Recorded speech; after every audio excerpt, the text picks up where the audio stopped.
بسم اللہ الرحمن الرحیم۔ السلام علیکم ورحمۃ اللہ وبرکاتہ۔ معزز خواتین و حضرات، امید کرتا ہوں آپ خیریت سے ہوں گے۔ اللہ تعالیٰ آپ سب کو خوش رکھے، سلامت رکھے۔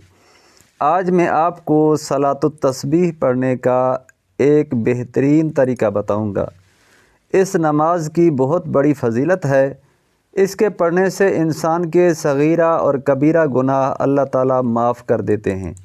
یہ نماز حضور صلی اللہ علیہ وسلم نے اپنے چچا حضرت عباس رضی اللہ عنہ کو تعلیم فرمائی تھی، اور فرمایا تھا کہ ہو سکے روزانہ، ورنہ ہر جمعے کو یا سال میں ایک بار یا پھر زندگی میں ایک مرتبہ تو ضرور پڑھ لو۔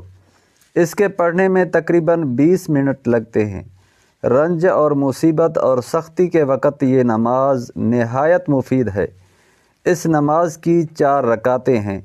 سبحان اللہ والحمد للہ ولا الہ الا اللہ واللہ اکبر، یہ کلمات 75 مرتبہ پڑھنے ہیں، اور طریقہ یہ ہے: نیت باندھ کر ثنا یعنی سبحانک اللہم کے بعد 15 مرتبہ، سورہ فاتحہ اور کوئی سورت پڑھنے کے بعد 10 مرتبہ، رکوع میں سبحان ربی العظیم پڑھنے کے بعد 10 مرتبہ، رکوع سے سیدھا کھڑے ہو کر یعنی قومے میں 10 مرتبہ، پہلے سجدے میں سبحان ربی الاعلیٰ کے بعد 10 مرتبہ، پھر سجدے سے اٹھ کر جلسے کی حالت میں 10 مرتبہ، پھر دوسرے سجدے میں سبحان ربی الاعلیٰ کے بعد 10 مرتبہ۔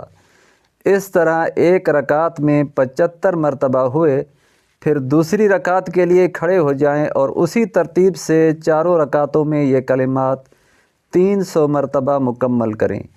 یہ نماز اوقات مکروہ کے علاوہ ہر وقت پڑھ سکتے ہیں۔ رکوع اور سجدے کے درمیان کھڑے ہونے کو قومہ کہتے ہیں۔ دونوں سجدوں کے درمیان بیٹھنے کو جلسہ کہتے ہیں۔ آپ یہ نماز پڑھیں اور مجھے بھی اپنی خاص دعاؤں میں یاد رکھیں۔ اللہ تعالیٰ آپ کا حامی و ناصر ہو۔ والسلام علیکم ورحمۃ اللہ وبرکاتہ۔